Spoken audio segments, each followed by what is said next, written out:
Fundamento bíblico e histórico. ¿Qué es el diezmo según el Antiguo Testamento? El diezmo era una institución de la ley mosaica en la que los israelitas daban el 10% de sus productos agrícolas y ganaderos para el sustento de los levitas, quienes no tenían herencia en la tierra. Era parte del sistema teocrático del antiguo Israel. ¿Cuántos tipos de diezmos había en el Antiguo Testamento? Se identifican al menos 3 diezmos, uno anual para los levitas, otro para las fiestas y uno trienal para los pobres. ¿A quién iba dirigido el diezmo bajo la ley de Moisés? Principalmente a los levitas, que servían en el tabernáculo y no tenían herencia territorial, además de los huérfanos, viudas y extranjeros. ¿Por qué el diezmo era obligatorio para los israelitas? Porque era parte del pacto del Antiguo Testamento entre Dios e Israel. No era una ofrenda voluntaria, sino un mandato legal. ¿Qué dijo Jesús sobre el diezmo en Mateo 23? Jesús reprendió a los fariseos por diezmar cosas mínimas pero descuidar la justicia, la misericordia y la fe. Dijo que debían hacer ambas cosas, porque aún vivían bajo la ley. ¿Por qué Jesús no enseñó el diezmo como mandamiento para sus discípulos? Porque Jesús predicaba la llegada del reino de Dios y una nueva relación basada en la gracia, no en la ley mosaica. ¿En qué contexto Jesús menciona el diezmo? Solo lo menciona cuando reprende a los fariseos, y nunca lo establece como práctica para sus seguidores. ¿Cuál era el enfoque de las enseñanzas de Jesús respecto al dinero? Jesús enfatizó la generosidad, el desapego de las riquezas y el dar a los necesitados, no una imposición porcentual. ¿En qué pasajes Jesús enseña sobre el dar? En Lucas 6, Mateo 6 y Marcos 12.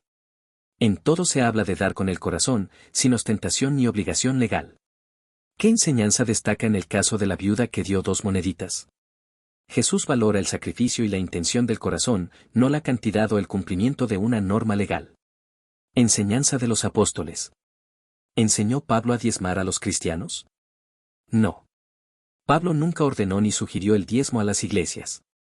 ¿Enseñó la generosidad voluntaria que modelo de dar establece Pablo? Cada uno de como propuso en su corazón, no con tristeza ni por necesidad, porque Dios ama al dador alegre. ¿Cómo se sostenían las iglesias del Nuevo Testamento? A través de ofrendas voluntarias entre los creyentes, especialmente para ayudar a los necesitados. ¿Mencionó Pedro o Juan algo sobre el diezmo? No. Ninguna epístola apostólica menciona el diezmo como mandamiento para la iglesia. ¿Qué principios de dar enseñaron los apóstoles? Solidaridad, liberalidad, equidad y apoyo mutuo. Nunca una obligación porcentual. ¿Cómo se describe la economía de la iglesia primitiva en Hechos? Compartían todo en común, los que tenían más vendían posesiones y daban a los necesitados, sin un porcentaje fijo. ¿Usa Pablo el modelo del Antiguo Testamento para pedir dinero? No. Usa el ejemplo de Cristo, quien se hizo pobre por amor. 2 Corintios. ¿Qué significa sembrar generosamente en 2 Corintios 9? Significa dar con libertad y abundancia, sin obligación, esperando bendición espiritual, no recompensa material automática. ¿Qué papel tiene la intención del corazón al dar, según el Nuevo Testamento? Fundamental. Lo importante no es la cantidad, sino la actitud, amor, generosidad y fe. ¿Cuál es la crítica de Pablo a los que predican por ganancia?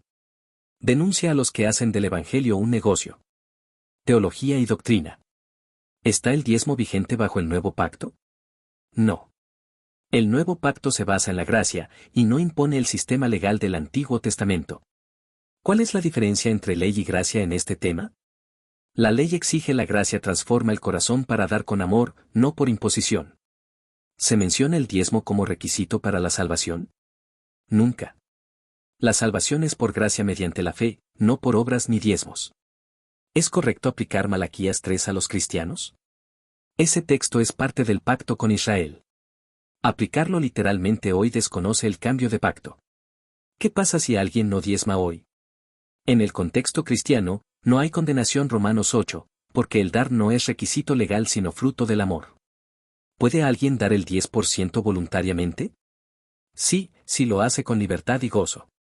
Pero no debe ser enseñado como obligación doctrinal.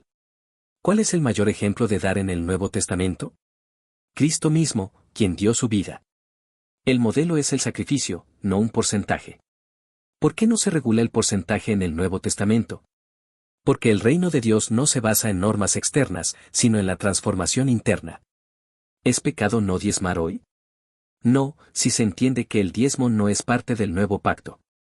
El pecado sería retener ayuda al necesitado o dar por codicia. ¿Qué enseña Hebreos 7 sobre el diezmo y Melquisedec? Usa el caso de Abraham para mostrar la superioridad de Cristo, no para establecer un mandato de diezmo. Práctica moderna y conclusiones. ¿Por qué muchas iglesias enseñan el diezmo hoy? Por tradición, necesidad económica o falta de claridad bíblica sobre la diferencia entre ley y gracia. ¿Es bíblico usar el diezmo para sostener pastores? No según el modelo del Nuevo Testamento, que se basa en ofrendas voluntarias y a veces trabajo secular. ¿Qué alternativas al diezmo presenta el Nuevo Testamento? Ofrendas voluntarias, sostenimiento mutuo y compartir según la necesidad. ¿Se puede enseñar el diezmo sin legalismo? Solo si se presenta como una sugerencia, no como imposición divina. ¿Puede una iglesia sobrevivir sin diezmos? Sí, si los creyentes comprenden la generosidad cristiana y son enseñados a dar con libertad. ¿Hay manipulación cuando se enseña que no diezmar trae maldición? Sí, si se usa fuera del contexto de Malaquías, se tergiversa la gracia y la libertad en Cristo. ¿Está Jesús en contra de dar dinero a la iglesia? No, Jesús promueve la generosidad y el cuidado de los demás, pero no impone porcentajes. ¿Qué pasó con el sistema levítico después de la cruz? Fue abolido Hebreos 8. Con él se fue el sacerdocio, el templo físico y sus leyes rituales como el diezmo. ¿Qué enseña Jesús sobre el tesoro en el cielo? Que donde está tu tesoro está tu corazón. Dar es un acto de fe y amor, no una cuota religiosa. ¿Puede un cristiano ser generoso sin diezmar? Totalmente. Puede incluso dar más que un diezmo si es movido por amor y fe. Preguntas reflexivas. ¿Estoy dando por gratitud o por temor? La motivación correcta debe ser amor y gratitud, no miedo a maldiciones. ¿Estoy imitando a Cristo en mi manera de dar? Cristo dio sin reservas, voluntariamente, incluso su vida. ¿Estoy ayudando al necesitado o sosteniendo estructuras religiosas? El enfoque del dar cristiano debe ser la justicia, el amor y la misericordia. ¿Estoy dando para ser bendecido o porque ya soy bendecido? El dar no debe ser una inversión financiera, sino una respuesta al amor de Dios. ¿Estoy enseñando a otros con libertad o imponiendo cargas? Enseñar el diezmo como obligación puede ser una carga legalista. ¿Mi iglesia enseña la gracia en el tema del dar? La enseñanza debe reflejar el espíritu del Evangelio, no las estructuras del Antiguo Testamento. ¿Estoy dispuesto a dar más si Dios me lo pide, incluso más del 10%? La verdadera generosidad va más allá del mínimo y responde al llamado del Espíritu. ¿Estoy dispuesto a dar aunque nadie lo vea? Jesús valoró más la ofrenda oculta y humilde que el acto público. ¿Estoy libre para dar según mi corazón y mis posibilidades? Eso es lo que enseña el Nuevo Testamento, libertad, no obligación. ¿Estoy dispuesto a confiar en que Dios proveerá si doy con fe? El acto de dar debe estar acompañado por fe y dependencia de la provisión divina. Contexto de Jesús y su misión. ¿Fue el propósito de Jesús reformar la ley de Moisés o cumplirla? Jesús vino a cumplir la ley Mateo 5, no a reformarla ni ampliarla con nuevos preceptos. Al cumplirla, abrió paso a un nuevo pacto basado en la gracia. ¿Jesús predicó dentro de un sistema religioso basado en el templo? Sí. Durante su vida, el sistema del templo y el sacerdocio levítico aún estaban en vigencia, por lo cual no introdujo reformas estructurales inmediatas, sino que anunció su final. ¿Por qué Jesús no abolió el diezmo durante su ministerio? Porque estaba cumpliendo la ley vigente para los judíos. La transformación doctrinal llegaría tras su muerte y resurrección. ¿Por qué Jesús no instruyó a los gentiles sobre el diezmo? Porque su enseñanza para ellos fue por medio de sus apóstoles, y ninguno de ellos enseñó el diezmo como doctrina para la iglesia. ¿El silencio de Jesús sobre el diezmo en sus enseñanzas a los discípulos es significativo? Sí. Si el diezmo fuera esencial bajo el nuevo pacto, habría instruido claramente sobre ello como lo hizo con otros temas cruciales: oración, fe, perdón. Relación entre Jesús y los fariseos. ¿Por qué Jesús menciona el diezmo solo al hablar con fariseos? Porque ellos se jactaban de cumplir la ley, y Jesús usó su ejemplo para evidenciar su hipocresía, no para establecer una doctrina. ¿El uso del diezmo por parte de los fariseos era correcto o mal aplicado? Era legal, pero incompleto. Jesús los reprendió por cumplir el diezmo mientras ignoraban lo más importante: la justicia, la misericordia y la fe. ¿Jesús validó la práctica del diezmo de los fariseos? Solo dentro del contexto legal en que vivían. No lo estableció como modelo para sus seguidores. ¿Qué quiso decir Jesús con esto? Era necesario hacer, sin dejar de hacer aquello. Que la verdadera obediencia a Dios no es solo externa como el diezmo, sino interna, compasión, fe, justicia. ¿Podemos considerar esa enseñanza como aplicable a la iglesia de hoy? No como mandato doctrinal. La enseñanza apunta al corazón, no a la imposición legal de un porcentaje. Jesús y la generosidad. ¿Qué enseñó Jesús sobre el corazón del dador? Enseñó que el dar debe ser en secreto, sin buscar aprobación y con sinceridad. ¿Jesús condenó la avaricia y el amor al dinero?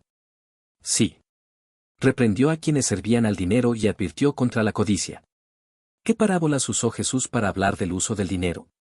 La del rico insensato, la del mayordomo infiel y la del joven rico todas enseñan desprendimiento, no legalismo. ¿Jesús enseñó a ayudar directamente a los necesitados? Sí, incluso dijo que dar a los pobres era equivalente a dar a él mismo. ¿En qué se diferencia el modelo de dar que enseñó Jesús del sistema del diezmo? El sistema del diezmo es estructurado, porcentual y obligatorio. Jesús enseñó a dar según la necesidad, con generosidad, humildad y libertad. Jesús como cumplimiento del sistema antiguo. ¿Qué significa que Jesús es el sumo sacerdote según el orden de Melquisedec? Que su sacerdocio no depende de genealogía ni ley, sino de una vida indestructible, y eso cambia todo el sistema religioso, incluyendo el diezmo. ¿Jesús reemplazó el templo físico por uno espiritual? Sí. Él es el verdadero templo, y su iglesia es ahora el cuerpo espiritual, no necesita estructuras levíticas ni diezmo. ¿Qué ocurrió con el sacerdocio levítico según Hebreos? Fue cambiado y abolido con el nuevo sacerdocio de Cristo. Por lo tanto, también desaparecen sus leyes, incluido el diezmo. ¿Jesús enseñó a confiar en Dios para la provisión? Sí, dijo: buscad primero el reino, y todo lo demás os será añadido, sin condiciones porcentuales.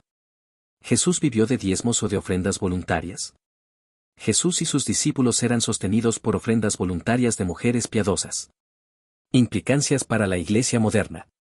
¿Qué peligro hay en enseñar el diezmo como ley hoy? Se corre el riesgo de volver al legalismo y a la religión basada en obras, en vez de la fe y la gracia. ¿Qué efecto puede tener enseñar el diezmo como obligación? Puede generar culpa, manipulación espiritual y falsa doctrina. ¿Es pecado enseñar el diezmo como requisito para recibir bendición? Sí, si se tuerce la escritura y se impone como ley, negando el evangelio de la gracia. ¿Cómo saber si una iglesia está enseñando correctamente sobre el dar? Si enseña a dar con libertad, fe y amor, sin imponer porcentajes, probablemente está siguiendo el modelo bíblico del nuevo pacto. ¿Qué actitud promueve el Espíritu Santo sobre las finanzas? Generosidad, desprendimiento, contentamiento y ayuda al prójimo, no imposición ni obligación porcentual. ¿Puede una iglesia subsistir sin enseñar el diezmo? Sí, si forma creyentes maduros, comprometidos y generosos, guiados por el Espíritu. ¿El diezmo garantiza prosperidad económica? No necesariamente. El dar con fe y amor puede traer bendición, pero no es una fórmula mágica ni una garantía financiera. ¿Jesús prometió riquezas a quienes dieran dinero? No. Prometió recompensas espirituales y tesoros en el cielo, no bienes materiales. ¿Es el diezmo parte del Evangelio de Jesucristo? No. El Evangelio es que somos salvos por gracia mediante la fe. El diezmo es parte del antiguo pacto. ¿Qué espera Dios de los cristianos en cuanto al dar? Que den con alegría, fe y amor. No por obligación, sino como una expresión de gratitud y compasión.